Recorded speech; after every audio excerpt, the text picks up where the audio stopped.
Vamos iniciar então a partir do versículo 1. Diz assim: esta é uma palavra fiel. Se alguém deseja o episcopado, excelente obra ao mesmo. Convém, pois, que o bispo seja irrepreensível, marido de uma mulher, vigilante, sóbrio, honesto, hospitaleiro, apto para ensinar, não dado ao vinho, não espancador, não cobiçoso, de torpe ganância, mas moderado, não contencioso, não avarento, que governe bem a sua própria casa, tendo seus filhos em sujeição, com toda a modéstia.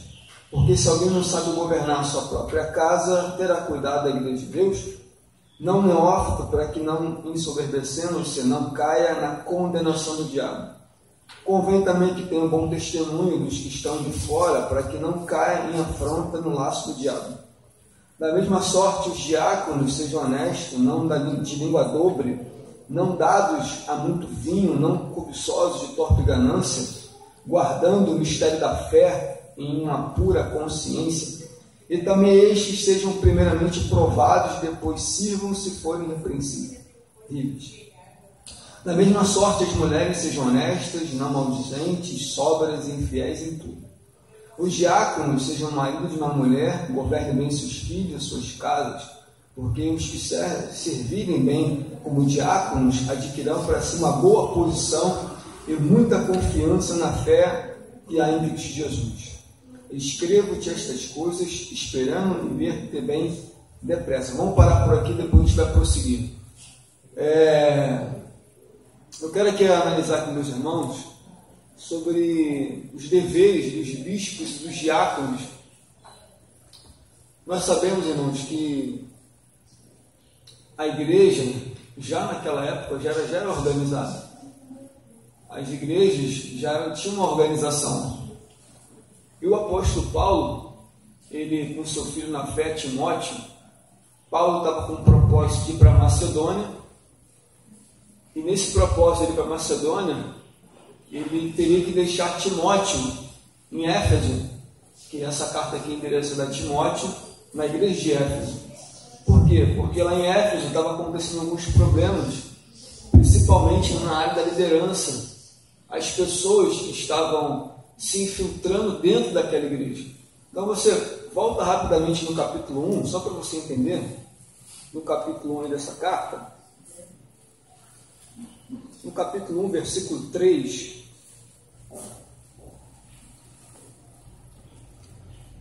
quem achou, por favor, lê aí, versículo 3.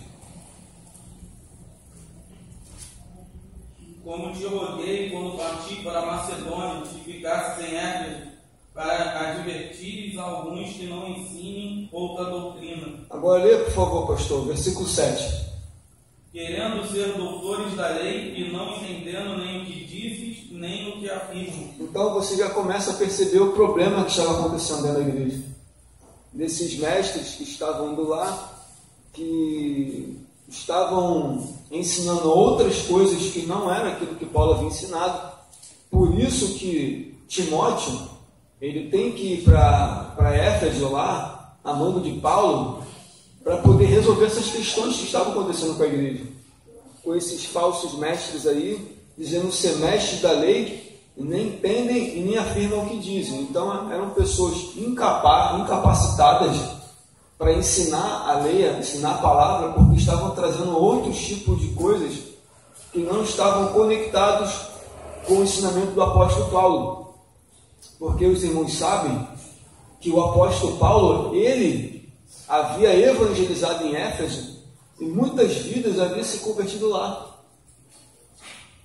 E agora que nessa situação que Paulo precisa ir para Macedônia resolver algumas questões nessa igreja, ele tem que deixar lá o seu filho na fé, Timóteo, para poder cuidar dessas situações.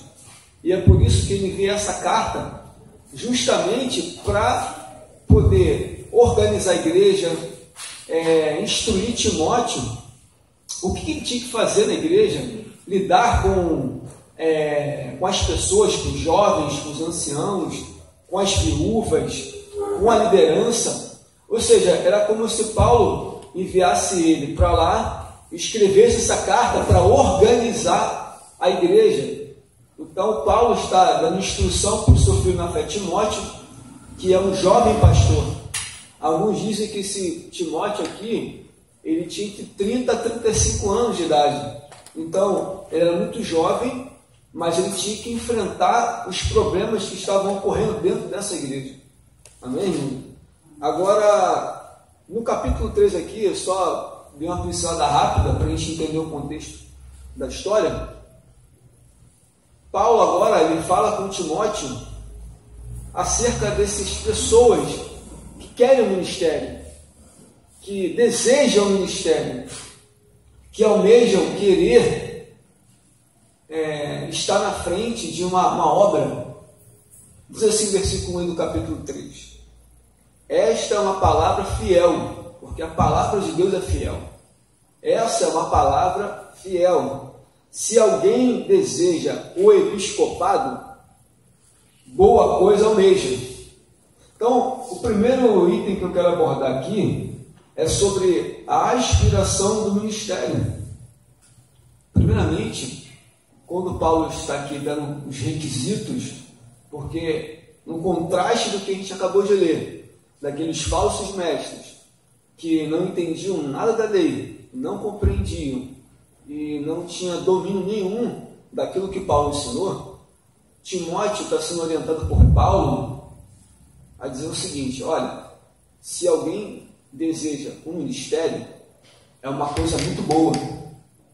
Se alguém deseja um ministério, almeja, não é esse almejar pelo ministério com relação à fama ou com relação à popularidade, não é nada disso. Embora algumas pessoas elas desejam o ministério atrás disso, atrás de notoriedade, atrás de fama, atrás de reconhecimento. Mas o propósito aqui de desejar o ministério não está atrelado à fama, ou ao sucesso, ou ao reconhecimento. Está atrelado a desejar servir a Deus de bom grado, a desejar fazer parte desse ministério. Então, Paulo está dizendo para Timóteo: se você deseja o ministério, se você almeja, se você aspira a esse ministério, uma coisa boa você está buscando. E para a gente entender essa questão do ministério, a gente precisa primeiro não só desejar, mas sentir o chamado. Você tem que sentir o chamado de Deus. O chamado. Deus te chamou para esse ministério, seja qual for, mas principalmente aqui, se tratando do episcopado, eu vou explicar o que significa isso, você vai desejar algo excelente, mas isso não é uma profissão. Uma coisa é você almejar uma profissão: quero ser médico, eu quero ser um doutor, eu quero ser um advogado, eu quero ser um professor. Você deseja, você almeja, você estuda, você vai alcançar, porque você desejou. Mas o ministério é diferente disso. Não é apenas uma formação acadêmica teológica. Vai muito mais além do que isso. Tá bom? Isso aí é algo que o próprio Deus, além de nos chamar, Ele coloca no nosso coração, porque a Bíblia diz que o querer e o efetuar pertence a Deus. Abre aí, por favor, Gálatas capítulo 1. Rapidamente, só para falar um pouquinho sobre esse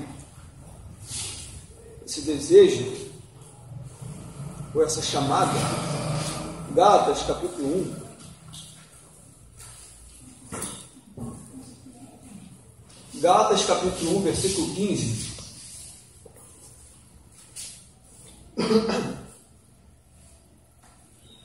Quando, porém, ao que me separaste de vencer, me chamou pela sua graça a povo.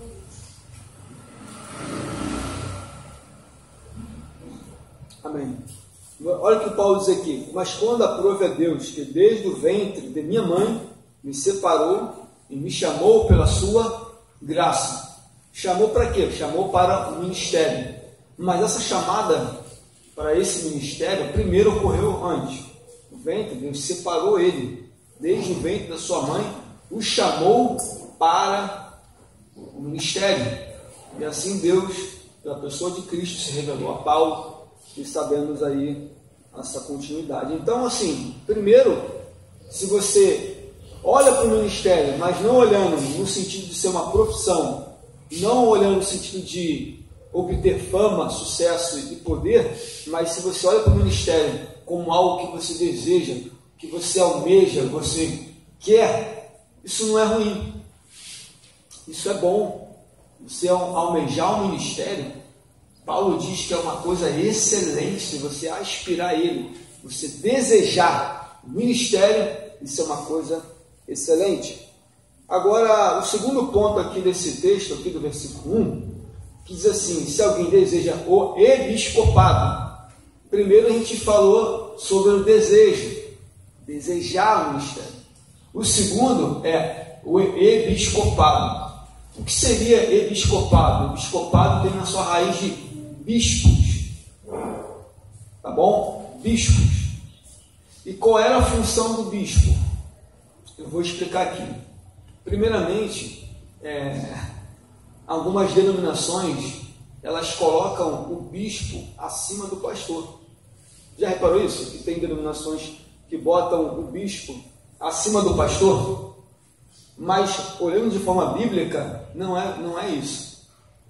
Tanto o pastor, como um bispo, ou como um ancião, ou um presbítero, todos eles exercem a mesma função: apacentar, cuidar. E só um exemplo que eu quero dar aqui, sobre bispo, que a função do bispo aqui, na igreja, como havia explicado, ele tinha que cuidar, ele tinha que apacentar. Abra aí Atos dos Apóstolos, livro de Atos.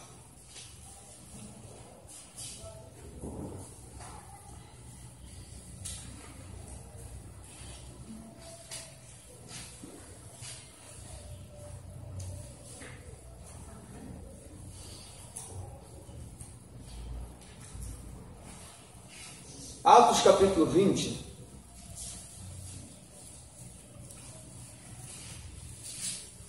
e lembrando, meus irmãos, que essa palavra bispo, ela significa supervisor, supervisionar.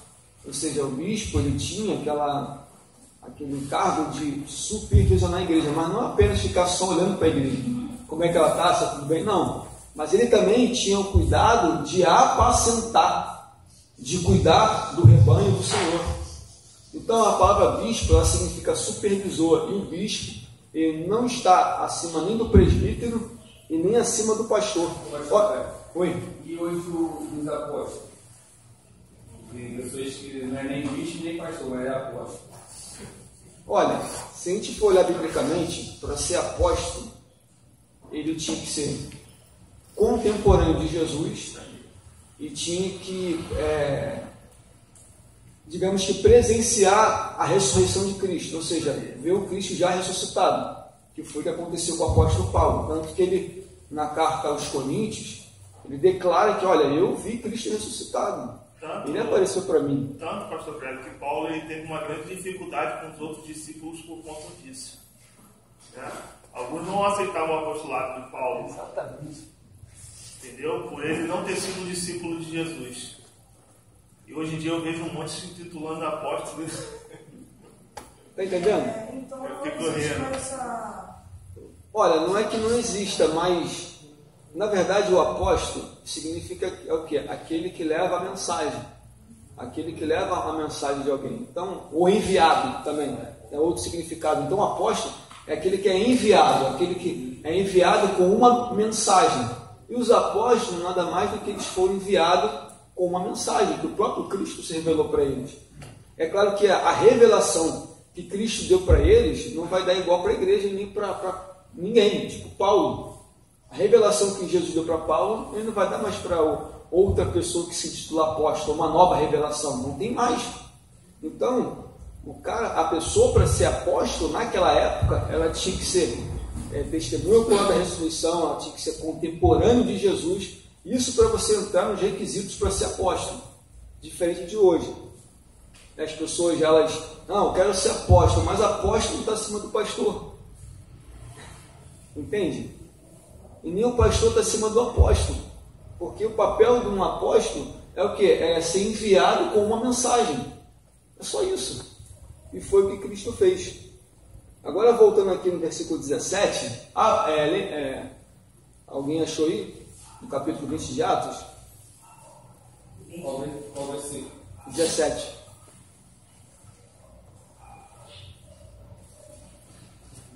De Mileto mandou a Efésio chamar os presbíteros da igreja.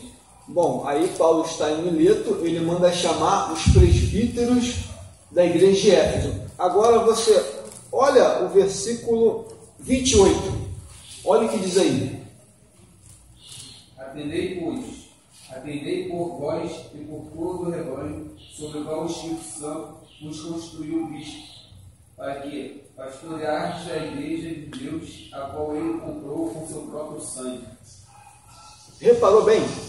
Ele chama os presbíteros, lá de Mileto, e aqui ele chama aqueles de quê? De bispos. Ou seja, presbítero e bispo é a mesma coisa. Então não há nenhum grau maior e nenhum grau menor. É a mesma coisa. Qual era a função do bispo? Apacentar. Qual era a função do presbítero? Também apacentar. Então, a pessoa que deseja o ministério, ela deseja o episcopado, ou ela deseja o pastoreio, ser pastor, ela está almejando uma boa coisa. Amém, meus irmãos? Vamos voltar aqui para a carta aos Efésios novamente. Não, perdão, Timóteo. No capítulo 3, a gente explicou aqui, primeiramente, o desejo. O segundo, o significado da palavra episcopado. Agora vamos para o terceiro ponto aqui. Existem requisitos para almejar o ministério, temos requisitos a serem cumpridos. Você pode perceber que quando uma pessoa é entrevistada para um trabalho, exigem alguns requisitos para a pessoa poder se encaixar naquele emprego. Tem requisitos. E na igreja não é diferente. Não pode ser qualquer uma pessoa que possa entrar no ministério, porque o ministério é algo sério.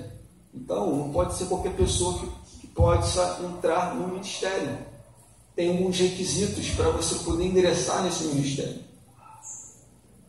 O primeiro item aí diz assim: convém, pois, que o bispo seja irrepreensível. Eu destaquei aqui, nessas qualificações, primeiro, o bispo e o seu caráter. Porque alguns itens aqui estão ligados com o caráter da pessoa. Porque para ela almejar o ministério, ela tem que ter um bom caráter.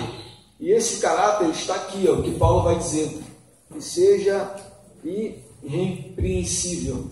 É o primeiro item. Ou seja, irrepreensível é alguém, no original ali, é alguém que não pode ser atingido, ou alguém sem culpa. Então, a primeira pessoa, se ela quer almejar o ministério, ela tem que ser uma pessoa irrepreensível. Ao contrário dos mestres que estavam se infiltrando em Éfeso, levando novas doutrinas e coisas que não edificavam a igreja, eles eram de forma repreensível. Mas Paulo está dizendo aqui para Timóteo: olha, se você, para colocar alguém no ministério, essa pessoa ela tem que ser sem culpa, ser irrepreensível.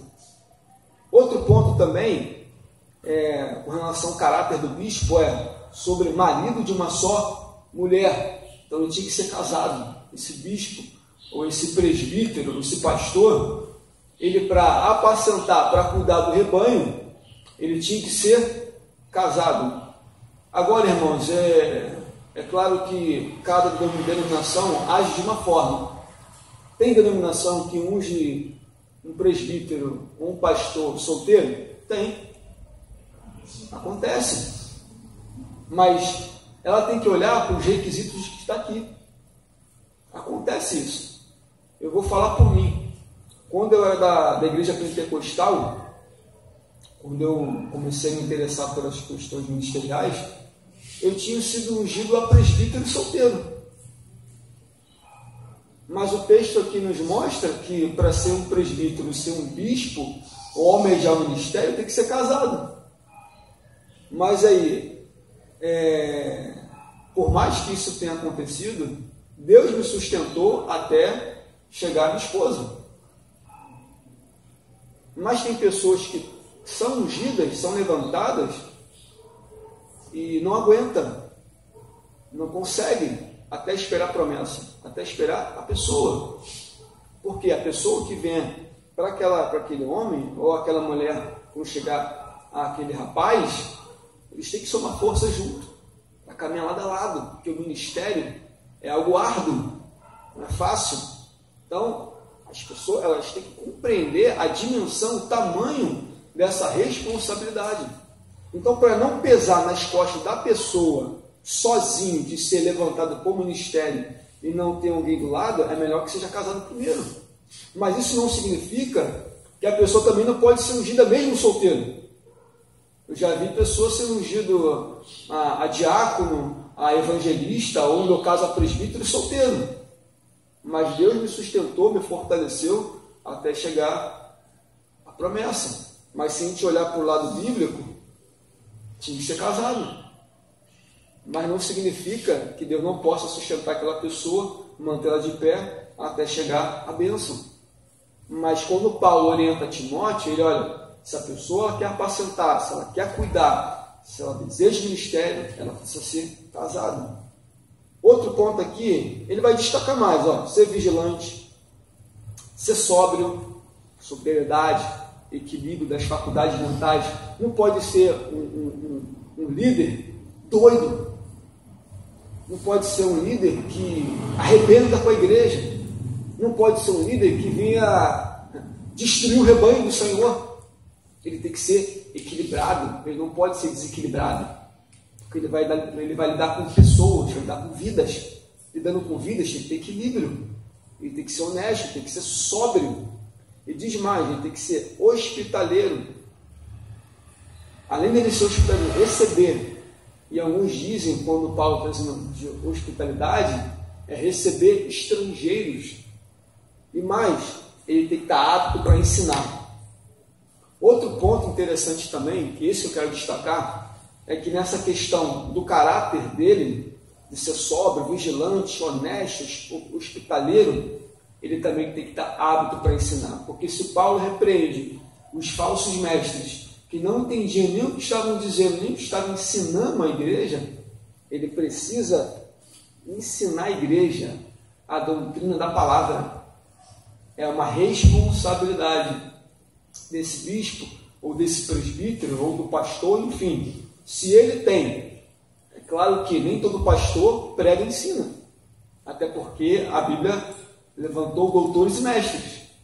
Mas se não tem um pastor que ele não ensina, mas tem mestres na igreja que cooperam junto com o ministério. Mas Paulo também diz, olha, ele tem que estar apto para ensinar. Ele precisa ensinar também. Amém, meus irmãos? Então abra aí, por favor, aí a primeira carta do apóstolo Pedro. Não, perdão. Nessa mesma carta, no capítulo 5. Capítulo 5, versículo 17.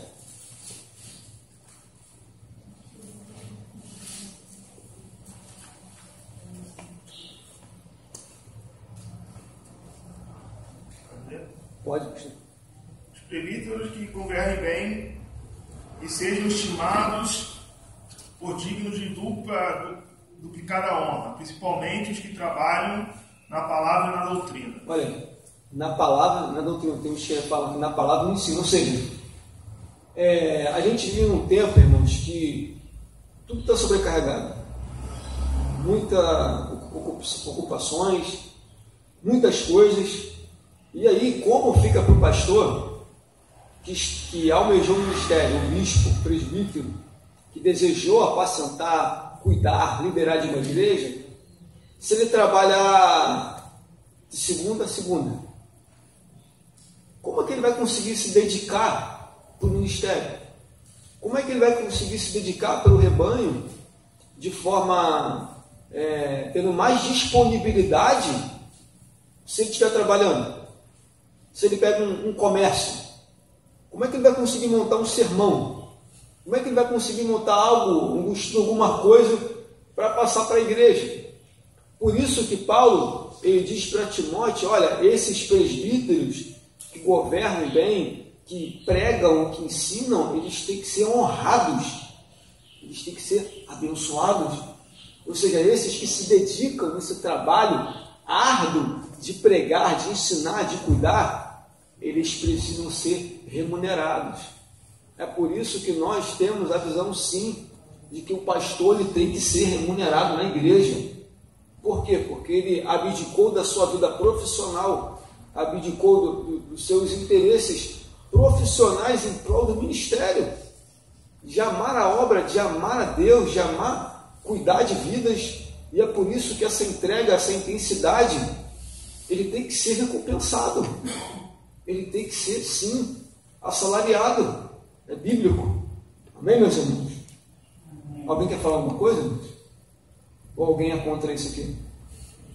Alguém é contra, irmãos? A questão, pastor, é que alguns na igreja não se atentam para isso e acham que os pastores assim que vivem a vida integralmente para o Senhor são encostões, não querem trabalhar, querem viver do dízimo e a oferta.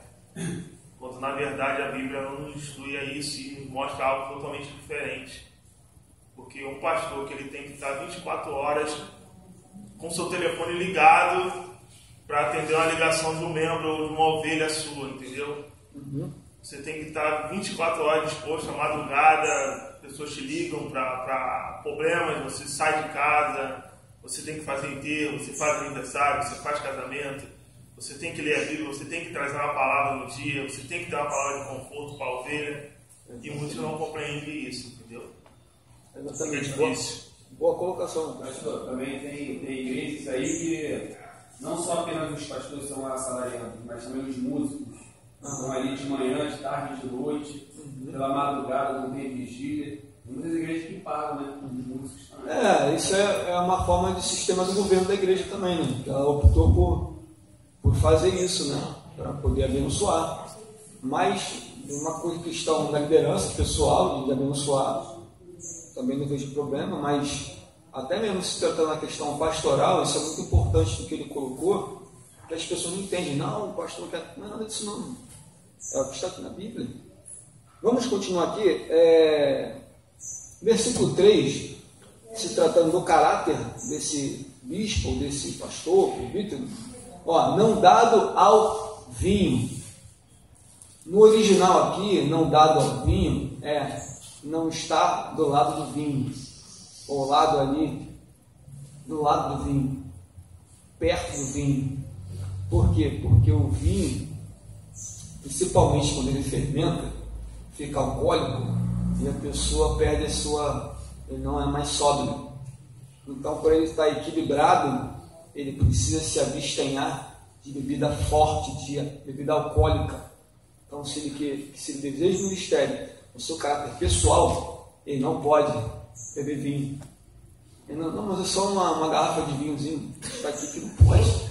Tem que ter abstinência ao álcool. Então, a pessoa que deseja ministério, ela almeja, ela não pode ser um beberrão. Ela não pode beber vinho. Vinho alcoólico.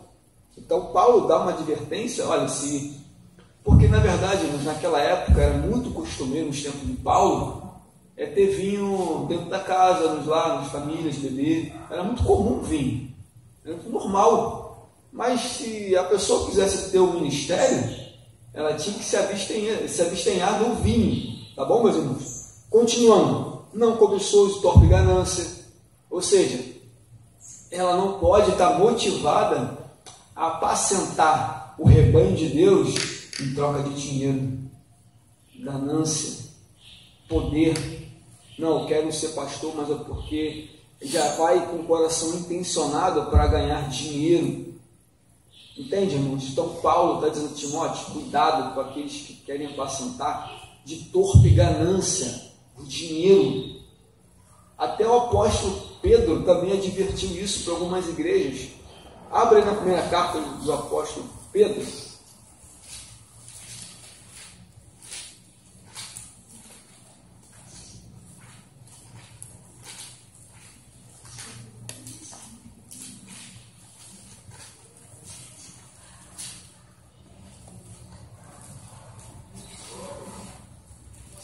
isso aí, pastor, por favor. 10 para 10. 10 para 10? Deixa eu correr. Capítulo 5. Leia o versículo 1 e o versículo 2, por favor. Aos presbíteros que estão entre vós, admoesto eu, que sou também presbítero com eles, e testemunha das aflições de Cristo, e participante da glória que se há de revelar. Apacentai o rebanho de Deus que está entre vós, tendo cuidado dele, não por força, mas por voluntariamente, nem por torpe ganância, mas de ânimo pronto. Mais um texto aí que Pedro também fala, para aqueles que querem apacentar, não precisa de torpe ganância, dinheiro. Irmão, vamos correr aqui, que tem muita coisa para eu passar e não tem que correr. Vamos lá. Versículo 4 diz sobre o bispo na sua casa, como ele tem que se comportar. Governe bem a sua própria casa, os seus próprios filhos, na admoestação. No versículo 5 diz que se alguém não saber governar a sua própria casa, terá cuidado com a igreja de Deus, ou seja, se ele não cuidar do seu lar, não cuidar da sua família, dos seus filhos, muito menos ele vai ter cuidado de poder cuidar da igreja de Deus. Mais um item aí, Paulo também orienta no versículo 6, não neófito, para que se ensoberbecendo-se não caia na condenação do diabo. Ou seja, essa pessoa que, para cumprir esses requisitos, ou para estar dentro desses requisitos, ela não pode ser neófito, ela não pode ser um novo convertido, tem que ser uma pessoa já com uma boa caminhada, até porque até é errado você pegar uma pessoa e ela se converteu ontem, já quer colocar no ministério amanhã. Se ela precisa, para cumprir esses requisitos aqui, é necessário de uma jornada, precisa de tempo. Ninguém entra no evangelho hoje e já está preparado para o ministério amanhã. Isso leva anos de caminhada até chegar ao propósito de Deus. Então essa pessoa não podia ser nova convertida. Por isso que Paulo, não, olha, cuidado, isso é neófito, não põe novos convertidos ali para assumir uma responsabilidade do ministério, não faça isso. Para quê? Aí diz assim, ensoberbecendo-se, não caia na condenação do diabo. O diabo, com o seu orgulho, com a sua vaidade, queria ser maior do que Deus, etc e tal, ele caiu. Porque se aquela pessoa, um novo convertido na fé, quisesse assumir o ministério, ele podia se ensoberbecer, podia se envaidecer, cair na mesma condenação. Então, por isso que é necessário que essa pessoa seja experimentada, ela tenha uma estrada para que ela possa, sim, assumir o ministério. Continuando, convém também que tenha um bom testemunho dos que estão de fora, para que não caia em afronta e no laço do diabo. Ou seja, o bispo agora no mundo, como ele tinha que agir, tanto com bom testemunho dos de dentro da igreja, e com os que estão de fora, para não cair na afronta e no laço do diabo. Agora, eu vou precisar correr, irmãos. Vamos para o versículo 8, agora sobre os diáconos. Falamos aqui um pouquinho, rapidamente, dos bispos, ou dos pastores presbíteros. Agora vamos citar aqui dos diáconos. Da mesma sorte, os diáconos sejam honestos, não de língua dobre, não dados muito a vinho e não cobiçosos de torpe ganância. Então, o papel dos diáconos também, eles tinham que ser honestos também. Pare que tem igual o bispo tinha que ser honesto. Eles tinham que não ser de língua dobre, ou seja, de duas palavras. Tinha que ser diáconos, tinha que ser de uma palavra só. É uma só palavra, não de duas, ou duas caras. Esse diácono também não podia ser de torpe ganância, dinheiro, porque tem diáconos que dão com finanças na igreja. Então, se ele tem uma tendência errada a dinheiro, a furto, por ganância, ele não pode ser um diácono. Ele não pode servir ao diaconato por torpe ganância. Até porque a palavra diácono, ela significa servir. O diácono, ele serve. E eu vou citar rapidamente a origem dos diáconos. Abra aí Atos capítulo 6. Como surgiu os diáconos? Como eles apareceram na Bíblia? Porque se a palavra diácono significa servir, sentido dela significa servir, você vai ver aí em Atos capítulo 6 como foi a origem dos diáconos. Leia alguém, por favor, do versículo 1 até o versículo 4. Ora, naqueles dias, multiplicando-se o número dos discípulos, houve uma murmuração dos inimigos contra os hebreus, porque as viúvas deles estavam sendo esquecidas na distribuição diária. Então, os 12 convocaram a comunidade dos discípulos e disseram: não é razoável que nós abandonemos a palavra de Deus para servir às mesas. Mas, irmãos, escolhei dentre vós 7 homens de boa reputação, cheios do Espírito e de sabedoria, aos quais encarregaremos deste serviço. E quanto a nós, nos consagraremos à oração e ao mistério da palavra. Então, repare bem que depois dessa contenda que houve dos gregos com os hebreus por causa das viúvas gregas que estavam sendo abandonadas, esquecidas, eles vão dar uma solução aqui. Os apóstolos, olha, não é razoável que deixemos a palavra, o ministério, e servimos a mesa, mas escolhei dentre vós mesmo 7 varões. Aí vai dizer, de boa reputação, cheio de Espírito Santo, cheio de sabedoria, que constituamos sobre esse negócio, ou seja, para ajudar na assistência, para ajudar as viúvas, ajudar a servir. Então, a palavra diácono significa servir. Ele tinha uma função de prestação de serviço social naquela época, de servir. Então, as pessoas escolheram 7 pessoas, 7 homens de boa reputação entre eles mesmos, e assim foram eleitas como diáconos para servir as mesas. É claro que hoje em dia o diácono, ele não só fica na porta para chutar o cachorro quando aparece, ou o gato quando aparece aqui para colocar ele para fora, ou apenas passar uma salva. O diácono, ele faz essas funções, mas ele faz muito mais. Ele está ali prestando serviço, ele está ali, até mesmo tem diáconos que pregam a palavra. Você pode ver no caso de Estevão e Filipe, desses 7, 2 foram pregadores da palavra, pregaram a palavra. Ou seja, o diaconato, a pessoa que tenha apenas essa chamada de servir, mas ele também pode ser um pregador. Se ele tem essa chamada para pregar, ele pode ser um pregador. Eu falo por mim, quando eu fui levantado como diácono na Assembleia de Deus, no começo eu só tinha um desejo de ficar na porta, porque não tinha ninguém na porta, então eu ficava na porta lá.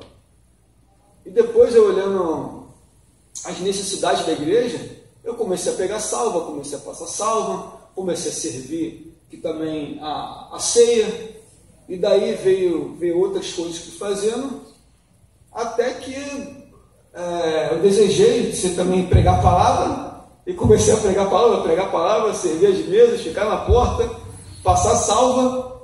Ou seja, essas funções eu fui fazendo na igreja. Não só me limitei a servir, a passar salva, a ficar na porta, entre outras coisas, mas também eu fui inclinado para pregar a palavra.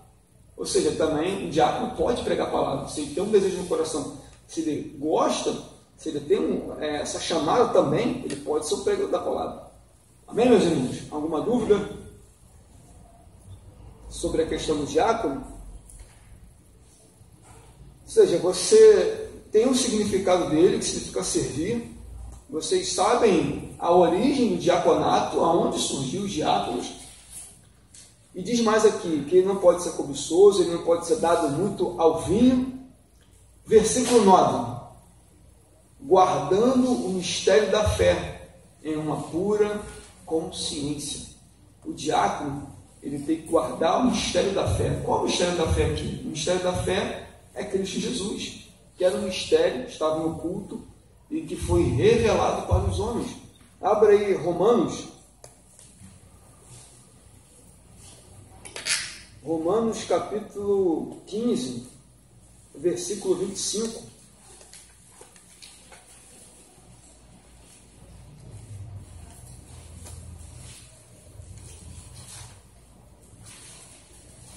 Romanos capítulo 15.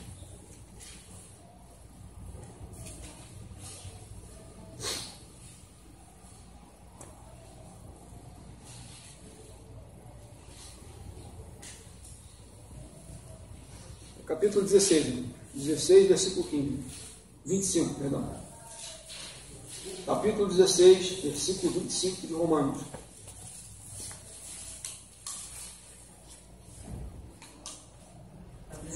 Pode.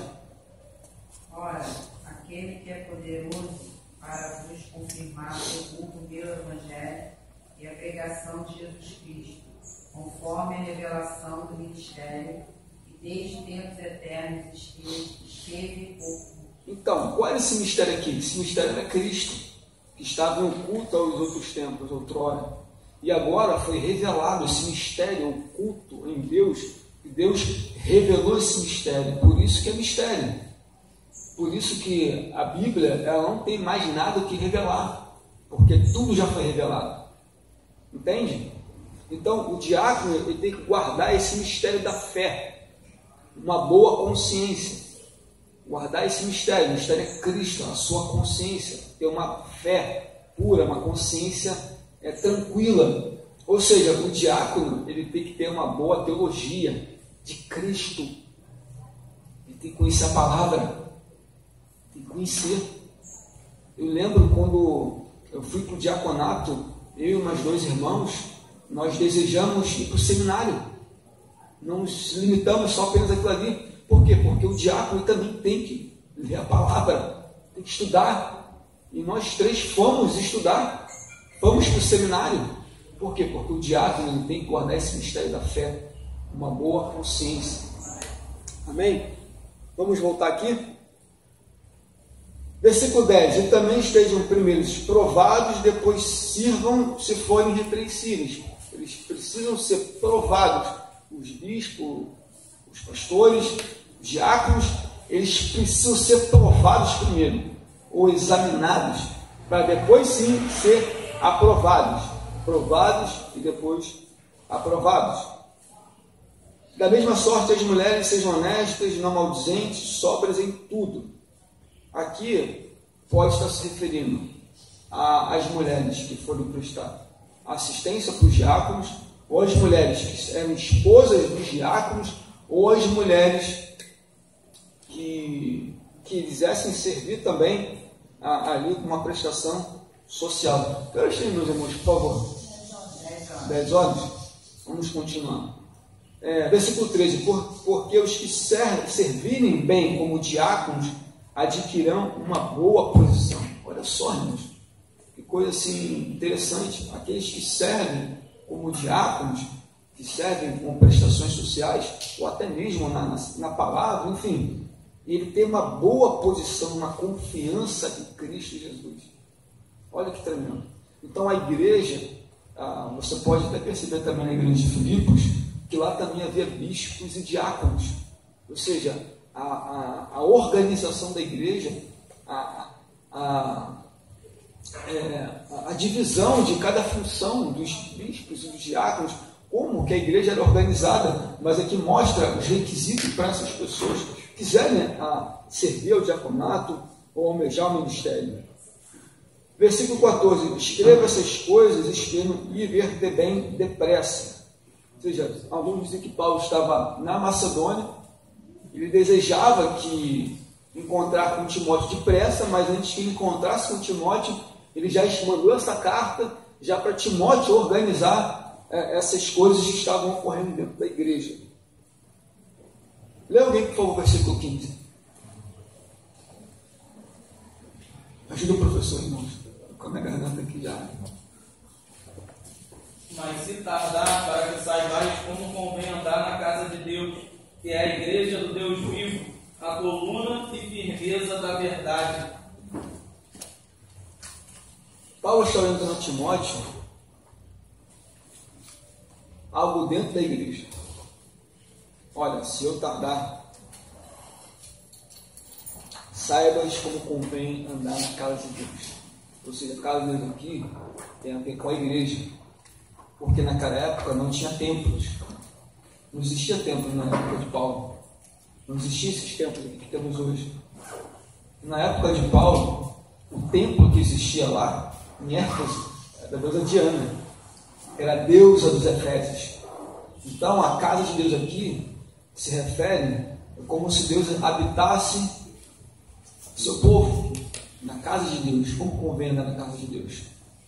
E diz mais, que é a igreja do Deus vivo, ou seja, essa casa de Deus, onde Deus habita em cada um de nós, a casa de Deus, é o do Deus vivo. Timóteo, essa igreja é do Deus vivo, do Deus presente, Deus que se manifesta entre as pessoas. E diz mais, que essa igreja, onde Deus habita, o Deus vivo, ela é a coluna e a firmeza da verdade. Alguns falam até uma comparação com o tempo canadiano, que existiam muitas colunas naquele tempo, e hoje em dia aquele tempo virou uma ruína. Se tiver uma ou duas é muito. Os irmãos que pesquisarem o tempo canadiano, só tem quase nada lá. Mas Paulo está mostrando para Timóteo, a igreja ela foi confiada à verdade de Deus para defender a verdade. Ela é a coluna da verdade. Ou seja, quantas épocas, quantas eras se passaram combatendo contra a verdade? Quantas heresias surgiram? Quantas ideias surgiram contra a palavra? Mas a igreja, ela está ali protegendo a verdade, a coluna. Quantas ideias hoje temos aqui contra a igreja, contra o sistema da família, contra tantos outros pontos que nós defendemos na palavra, porque ela é a coluna, ela vai sempre continuar sendo a coluna da verdade, ela está firme. A igreja está firmada na verdade, ela é uma coluna. Amém? Prosseguindo, versículo 16. Sem dúvida, grande é o mistério da piedade. Esse mistério da verdade, eu quero falar aqui sobre esse mistério que foi revelado. Essa verdade em que a igreja defende, em que é a coluna, defendemos, que protegemos a verdade, somos apologéticos da verdade, porque Deus não precisa de advogado, Deus não precisa de que defenda ele, mas Deus conta com pessoas que defendem a fé, que defendem o evangelho. É isso, entende, meus irmãos? Defender a verdade, é isso que Deus conta com cada um de nós, defender a verdade. E essa verdade, ela foi manifestada, ela se revelou para nós. Olha aí o primeiro ponto, versículo 16. Vamos abordar rapidamente sobre esse mistério que foi revelado. Primeiro, esse mistério que estava oculto e outrora, ele foi revelado para nós na pessoa de Jesus. Abra aí Evangelho de João, capítulo 1, versículo 14.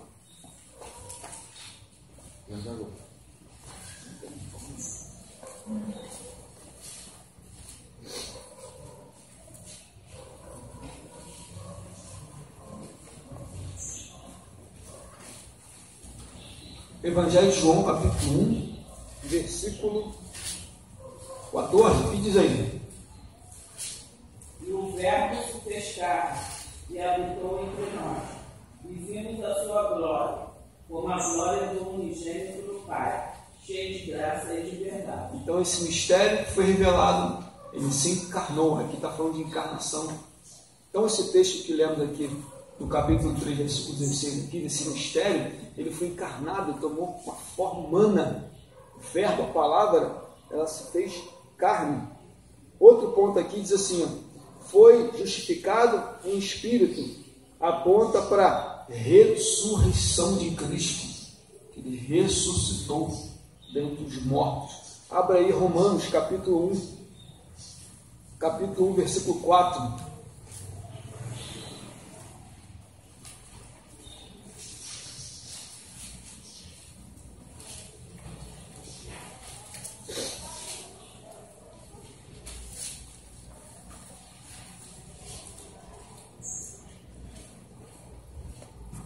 Foi designado o Filho de Deus com poder, segundo o Espírito de Santidade, pela ressurreição dos mortos, a saber, Jesus Cristo, nosso Senhor.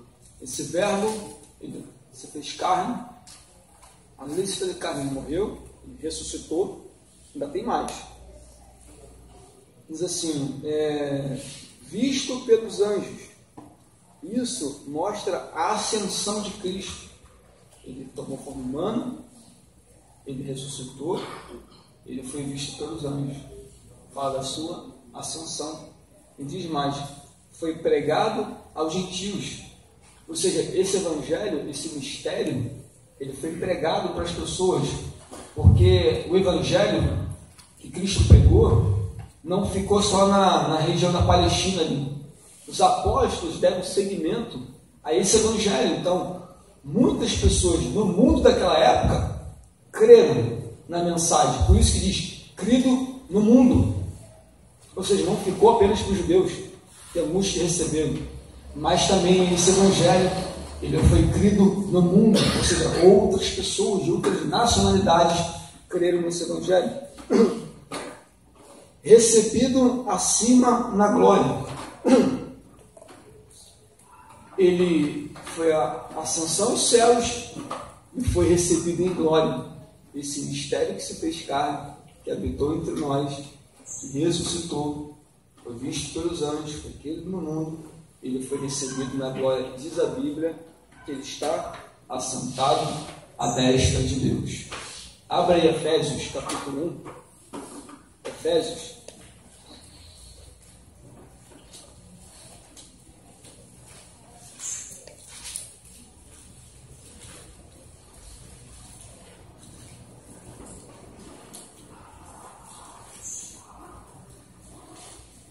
Capítulo 1, versículo 20.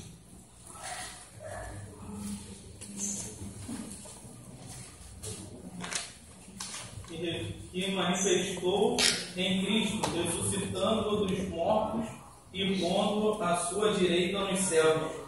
Ou seja, a sua ascensão. Cristo morreu, ressuscitou, está assentado à destra de Deus. Bom, já abordamos aqui sobre, eu sei que é muita informação, mas abordamos sobre o desejo do episcopado em Almeida, citamos o significado da palavra episcopado, citamos aqui o bispo ou pastor, enfim, o presbítero, o caráter dele, como deveria que ser, os requisitos para assumir o ministério. Citamos aqui também sobre que ele também tinha que governar a sua própria casa. Falamos também que ele não poderia ser neófito, não novo convertido. Citamos também sobre os diáconos, a origem do diácono, o significado da palavra diácono. E citamos também os requisitos para ser um diácono. Citamos um pouco a respeito da igreja, que é a igreja de Deus vivo, que ela é a coluna da verdade, que ela defende essa verdade. E citamos aqui também um pouco dessa manifestação de Cristo Jesus, que ele se manifestou, que ele morreu, ressuscitou, teve a sua ascensão, visto pelos anjos, está sentado à destra do Pai.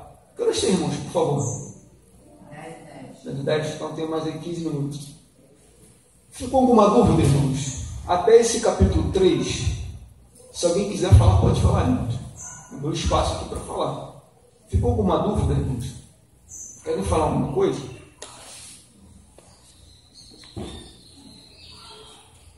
O que é interessante aqui, pastor Kleber, 1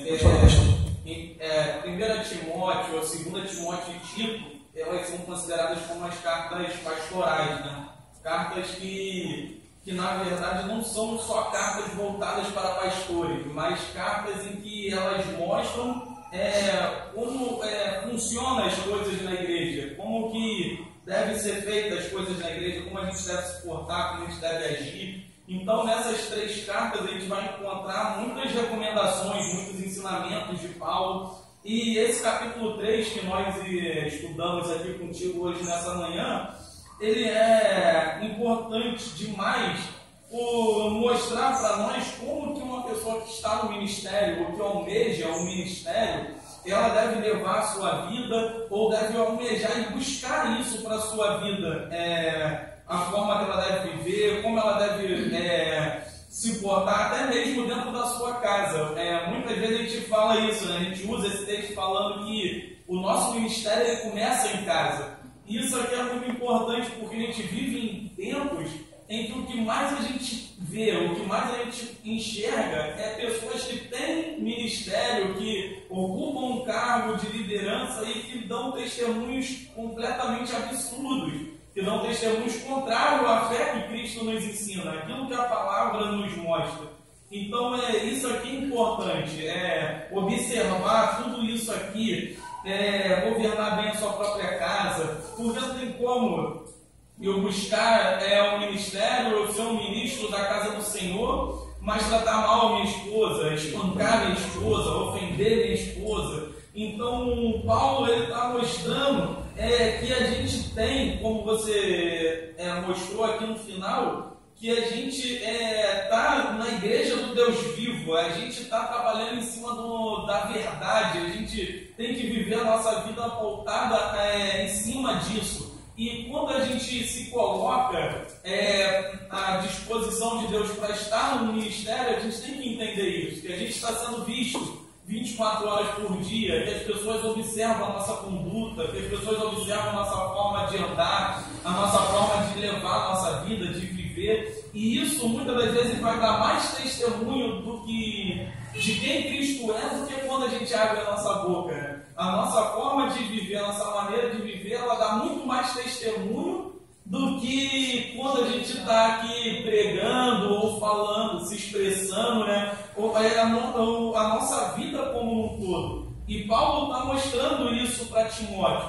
Timóteo, apesar de ser um jovem pastor, ele tinha uma responsabilidade muito grande, que era de conduzir uma igreja, que era de conduzir um povo. E Paulo está dando essas orientações para ele ter muito cuidado com quem ele estaria colocando no ministério, para ele observar se essa pessoa preenchia alguns requisitos, alguns pré-requisitos, para aquela pessoa estar ali estando à frente da igreja do Senhor. Então isso serve de um aprendizado muito profundo para todos nós. Não só quem está no ministério ou quem está almejando o ministério, mas para nós como servos de Deus, como pessoas que buscam ao Senhor, que adoram ao Senhor em espírito e em verdade, a gente entender que no momento em que a gente pega uma Bíblia, que a gente vem para a igreja, que a gente se coloca na casa do Senhor, a gente passa a exercer um ministério que é muito importante. É um ministério de estar conduzindo pessoas a Cristo. E muitas vezes você vai evangelizar algumas pessoas e a desculpa delas não é uma desculpa correta, mas a desculpa de muitos vai ser que ela não vai porque ela viu um mau testemunho de alguém que era crente, de alguém que buscava Deus. Então o que ela vai falar? Para ser igual fulano, eu não vou. Eu já dei um exemplo aqui uma certa vez de um irmão lá no trabalho, não sei se posso chamar de um irmão, que ele era um pregador da palavra, mas o apelido dele no trabalho era mau caráter. Então uma pessoa, quando ia se referir a ele, ninguém falava pelo nome. A pessoa chegava e perguntava, você viu o mau caráter aí? E todo mundo já sabia quem era o mau caráter. Então isso para o Evangelho de Cristo, para o reino de Deus, é algo muito perigoso, porque as pessoas não querem muitas das vezes se associar a isso. Elas não, eu vou ir para ser igual ao mau caráter, eu estou aqui, eu vivo. Que as pessoas falam isso quando evangelizam. Não, eu tenho Deus no meu coração, eu não roubo, eu não falo mal de ninguém, então eu estou em paz comigo mesmo. Mas não é bem assim.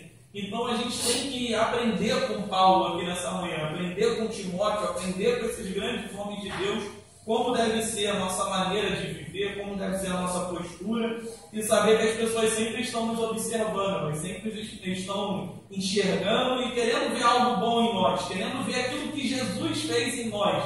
Esses dias eu estava falando com um amigo que me pediu algumas orientações, eu estava falando a respeito disso. Eu falei com ele, mais do que aquilo que você vai fazer por Deus, que é você entender aquilo que Deus fez por você, aquilo que Cristo fez por você, e viver uma vida debaixo da graça e da unção do Senhor, se portando da maneira correta, entendendo que a gente vai estar dando testemunho, muitas das vezes sem mesmo abrir a nossa boca. Era só essa contribuição aí, para acrescentar um pouquinho aí. E foi bênção, Deus continue te abençoando aí. Pastor, Oi. uma pergunta sobre o Judas. Ele tinha em relação a ganhar seu dinheiro.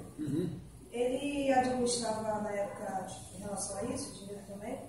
O pastor, o presbítero, é isso? Não, o Judas mesmo. Quem? É o tesoureiro. Tesoureiro, então. Ah, Judas, você falou Sim. Judas. Judas é tesoureiro. E o próprio texto mostra que João diz que ele era ladrão e tinha bolsa.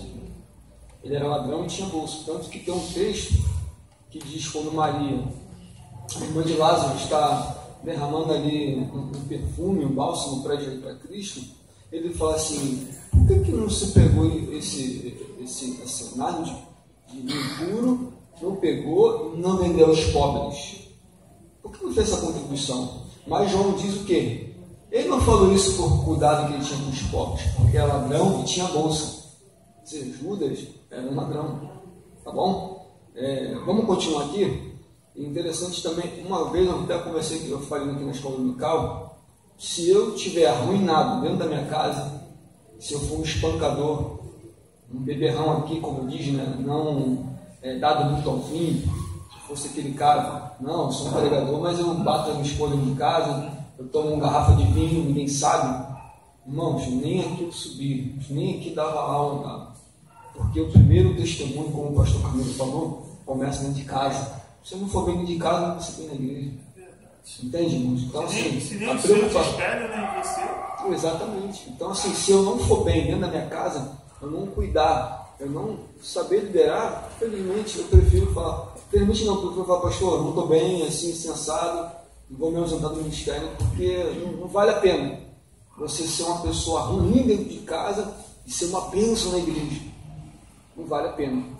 Tá bom? Vamos continuar aqui. No capítulo 4, sobre as instruções da apostasia. Então, abordamos um pouquinho sobre essa questão ministerial.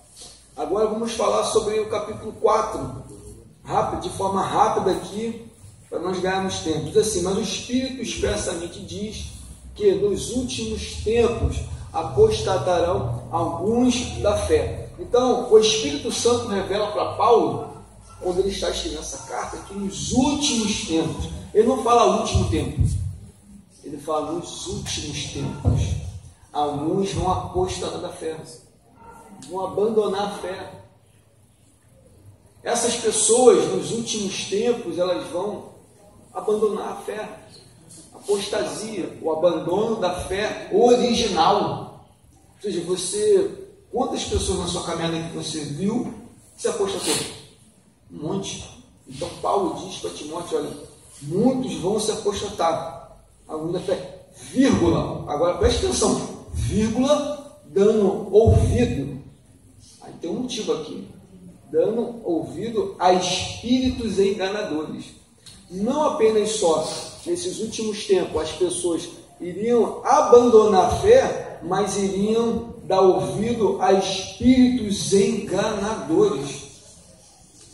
Espírito de engano. Pastor Fred, Oi. nessa parte, depois muitos, né, não abandonam a fé, pregam, mas com espírito enganadores. Muitos pregam. Né? Sim, sim. Pastores aí que né? Além da atuação desses espíritos na pessoa, a própria pessoa em si já está corrompida. E ela, como já está vivendo um engano, ela vai aproveitar para levar uma leva. Espíritos enganadores não pode apenas apontar para demônios, mas o espírito humano também da pessoa já está no erro, está no engano e vai levar uma leva com ela. Entende? Então, essas pessoas vão apostatar, vão dar ouvido a espíritos enganadores e diz mais, e a doutrina de demônios. Ainda tem mais ainda. Esses últimos tempos que nós estamos vivendo, uma doutrina de demônios, posso citar uma? É a igreja que tem em São Paulo. É a cidade, acho que é a cidade do refúgio, daquela pastora Ana Holden. Aquilo ali é doutrina de demônios. Você vê espírito enganador e doutrina de demônios.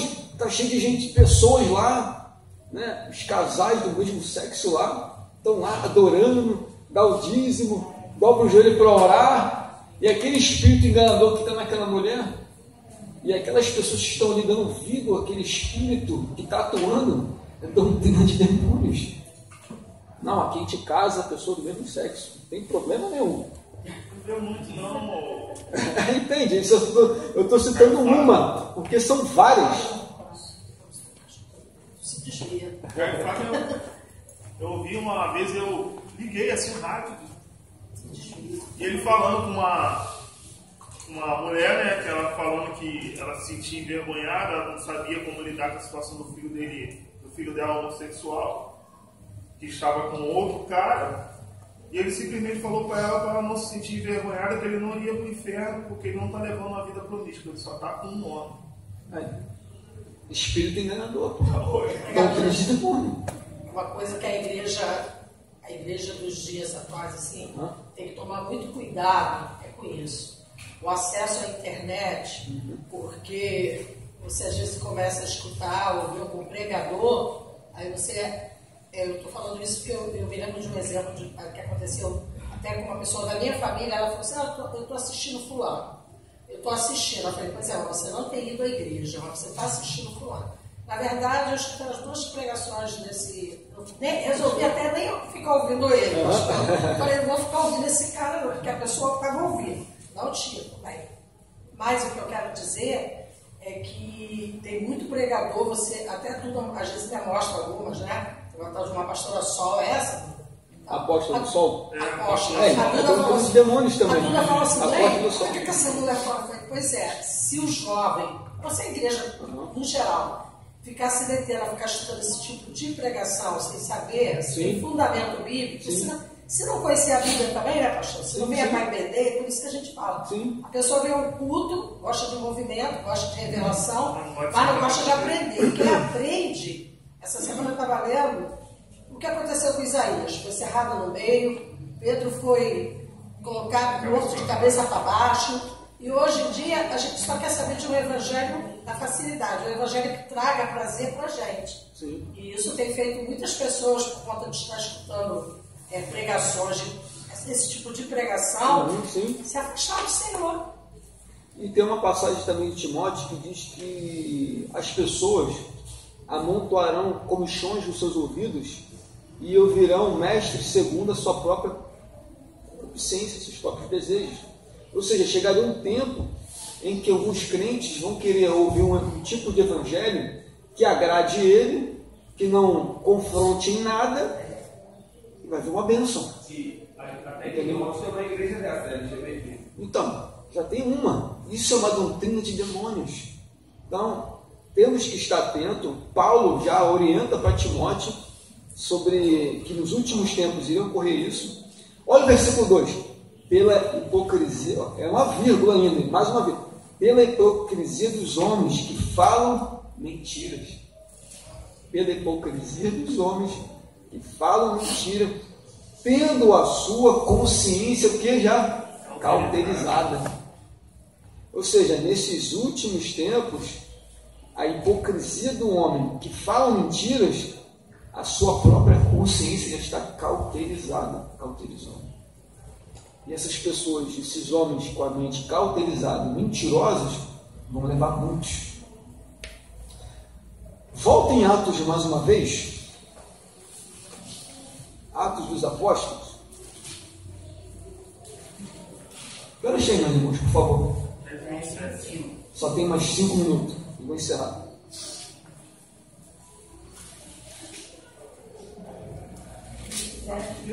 Atos 20, deixa eu ver o versículo aqui.